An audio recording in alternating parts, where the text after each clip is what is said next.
The North American short-faced bear, Arctodus simus, and its South American cousin, Arctotherium angustidens, were the two largest members of the now extinct Tremarctinae subfamily, a group of bears known for their shortened, deep snouts.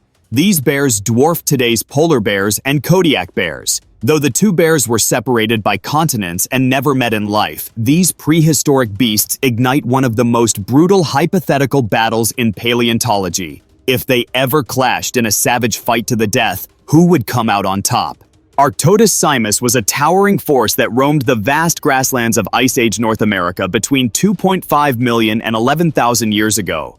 On its hind legs, it could reach over 11.5 feet, 3.5 meters tall, and weighed up to 2,600 pounds, 1,200 kilograms, though average individuals likely weighed closer to 2,000 pounds or 900 kilograms. It shared many qualities with its southern cousin: a short, broad muzzle and the ability to dominate food sources through sheer presence. But Arctodus was uniquely adapted for speed. With unusually long, slender limbs and a lightweight frame for its size, it may have reached speeds of up to 40 miles per hour, 64 kilometers per hour, across open plains. This gave it an edge in covering large distances quickly, whether pursuing prey or reaching distant carcasses before rivals. Its prey likely included bison, prehistoric horses, camels, and juvenile mammoths. But here lies one of Arctodus's greatest debates. Its forelimbs were not particularly robust, raising doubts about its ability to wrestle and subdue large, struggling prey.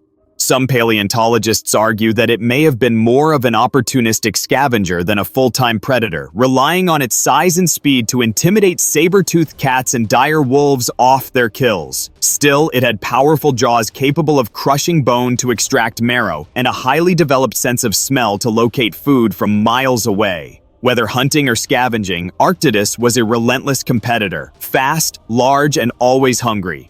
Now, let us talk about the South American giant. Arctotherium angustidens was a living fortress. This short-faced bear holds the crown as the largest bear ever known. Fossils discovered in Argentina suggest it may have weighed up to 5,300 pounds, 2,400 kilograms, with conservative estimates still placing it around 3,500 pounds, 1,600 kilograms. When upright, it likely reached an astounding 14 feet, 4.3 meters in height, taller than some theropod dinosaurs. Like Arctodus, Arctotherium had powerful jaws designed for crushing bone. Both bears likely used intimidation to control resources and faced little competition once they arrived at a kill site. However, Arctotherium was far more heavily built, with thick, muscular limbs and a robust, barrel-shaped body built for raw strength rather than speed. Unlike Arctodus, there's no question about Arctotherium's ability to kill. This bear was likely a hyper-carnivore with a strong preference for meat and the power to back it up. It may have preyed on giant ground sloths and possibly even broken into the armored defenses of glyptodonts.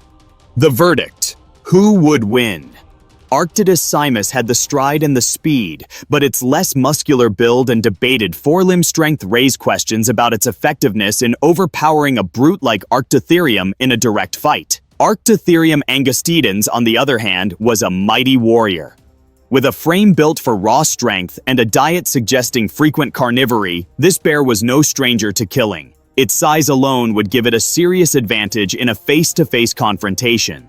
In a raw, violent showdown, Arctotherium angustidens would come out on top, not just because it was bigger, but because it was stronger, more robust, and possibly more willing to kill.